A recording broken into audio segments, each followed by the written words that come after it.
Welcome back to the Real Estate Rat Pack Radio Show with Chris, Joe, and Rob. The crew is taking your calls, so dial in at 1-800-808-5548. And we're back. Sometimes these conversations in the break are should be prime time stuff. Exactly. We start getting these conversations. But, what we were talking about exactly. We were talking about technology. We're talking about the human aspect that information. What we're talking about really start off is information is available out there. I mean, we talk about technology and Google and Zillow and Trillia and all these from a real estate perspective or from just your life. Everything is available out there. And as Joe was saying, you can literally find out how to change out your alternator or how to upgrade your air conditioning system, or in your case, Rob, you can actually look and see what a heart surgery looks like. But what are you really? I don't know what that means. Yeah, exactly. But what are you really willing to do? Do the following. Yeah, exactly. but what are you really? What are you really willing to do? And what aspect of that information is both good and bad? I mean, I can tell you, when my daughter was born and she had to go through what she went through on her heart surgeries, I looked up a lot of information on Google. Scared the crap out of me. And then when I went with exactly, and then when I and then when I went to the doctor and spoke with my doctor and got the human aspect of it, I was really able to understand then and calm my nerves as to what information was out there versus truly what was going to happen. So those are same things that end up happening out there. I mean, a lot of times in the real estate transaction, what people hear and read are a lot different than what can actually happen. Yeah. Well, before the show today, Randall and I were kind of talking about some of the things that are going to be happening this year that are going to be really big things. The Trulia and Zillow, merging. Right. Actually, Zillow is buying Trulia, but we have to wait for FTC approval. And also, Rupert Murdoch with News Corp bought Move.com, which owns the website Realtor.com and some other real estate related. Randall, what is that? How does that impact our business? Well, Sam made a point earlier too. Sam made a point. Sam made a good point. You have you got to be loud on your feet. You have to be ready to embrace change because whether you like it or not, what happens today may not be the case by the summertime. And the technology out there is going to evolve. And that's actually why I chose to work where I work with Intero. We feel we're a group of people, a brokerage that works collaboratively to help each other build things and you work together and too. Business. And and when other things are coming down the pipe, you can have a company that looks at it, thinks about it, decides whether they want to implement it, test it with a couple people and do it, or you can embrace it, roll with it, and see if it works. If it doesn't work, guess what? It's like the weather in Texas. It's going to change every 15 minutes. Exactly. And in Intero, if you do walk in there, I am always like twice as old as everybody in there.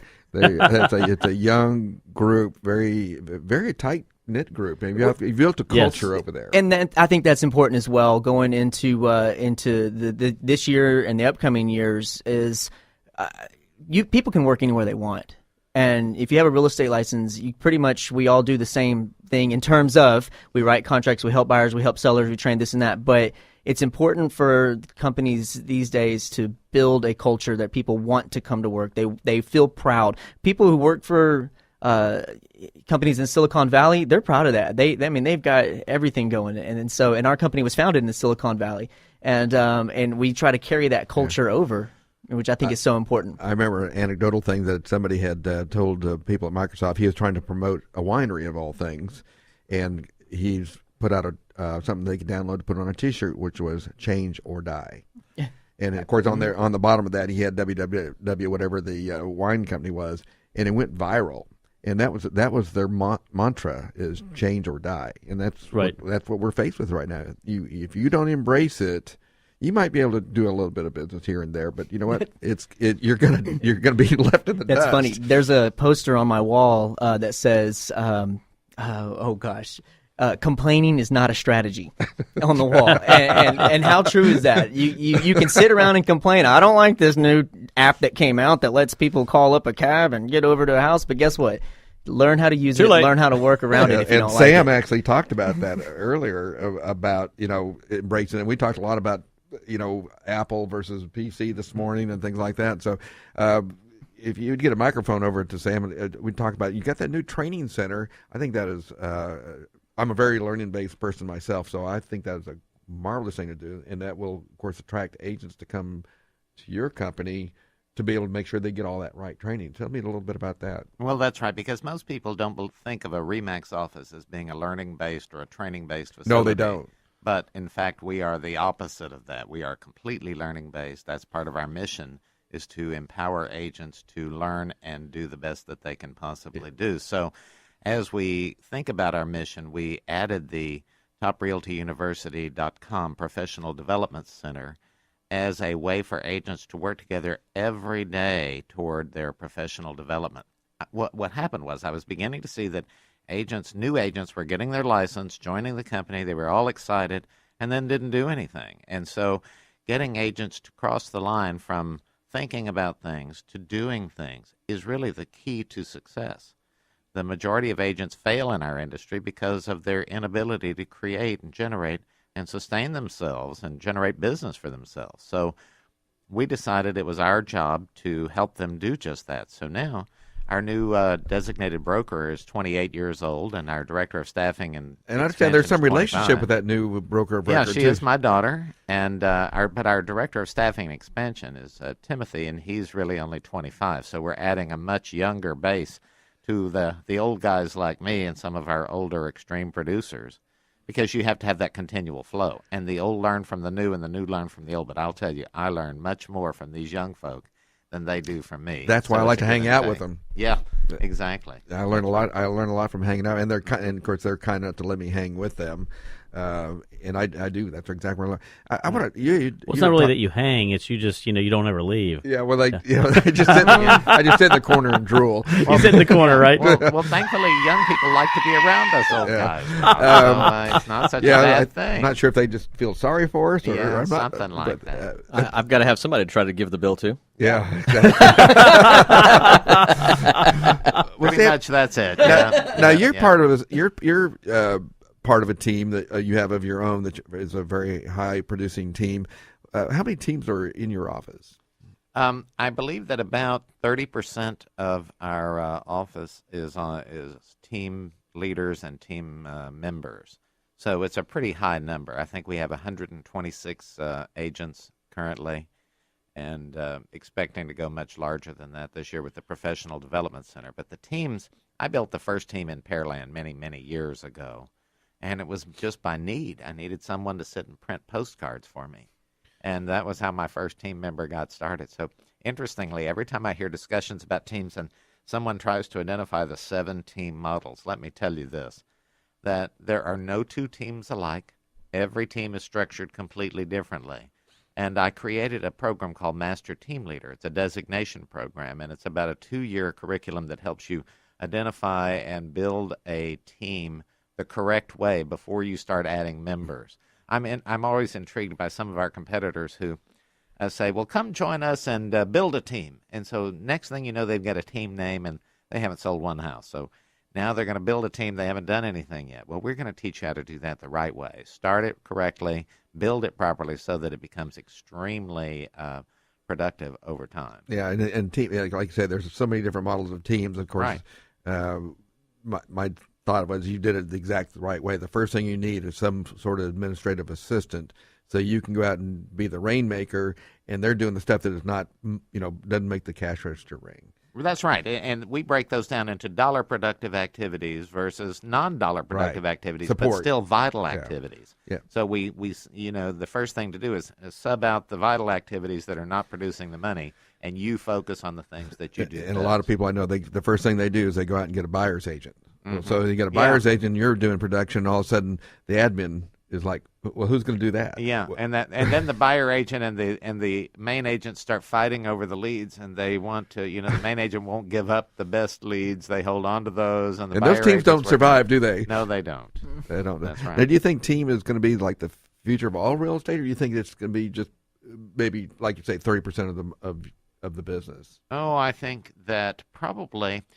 What I'm saying is that people like to work on teams, but then they like to leave teams too. There are, if I look at this room full of people that we're here with now, could all the type A personalities go on this side and all the control freaks go over here? Well, you're all sitting still, because that's typically the thing. So getting team members that work correctly inside the team becomes part of the challenge. So there's always going to be both. Yeah. In our industry, You get so, somebody with a high D, they're going to be like, you know Yeah. what, I'm going to be the lead dog of this, Yeah, and yeah.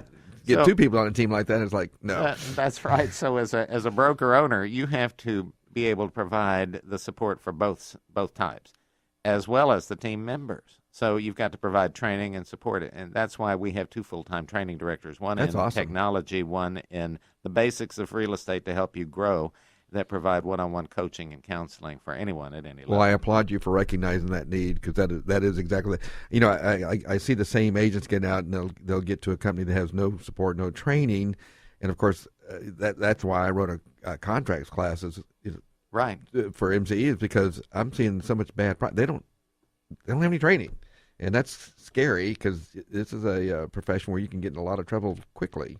Well, that's right. And you know what? We don't actually teach a contracts class per se. We set I'll be happy them to come up. do it for you. Oh, yeah. Well, no. What we do is we take our agents and we hook them up with a person who knows how to fill out contracts, and they help them through those first ones and learn by doing. So it's A sort of a mentoring system, one-on-one. yeah, mentoring. Yeah, because I've sat here and I've taught contracts classes. I taught in the community colleges for years, and you can come out from the best contract class there is and can't fill out a form. You can't open zip forms. That's another whole thing. That's a whole new thing. We can invoice zip forms, right? That's Zip Logics. We are a money-making machine. Yeah. If we don't want to get As soon as they start paying those But invoices. as soon as they start paying it, we're going to be in tall cotton, as they say. Well, what's your take on that, Randall? Do you have teams over there in the Antero office, or?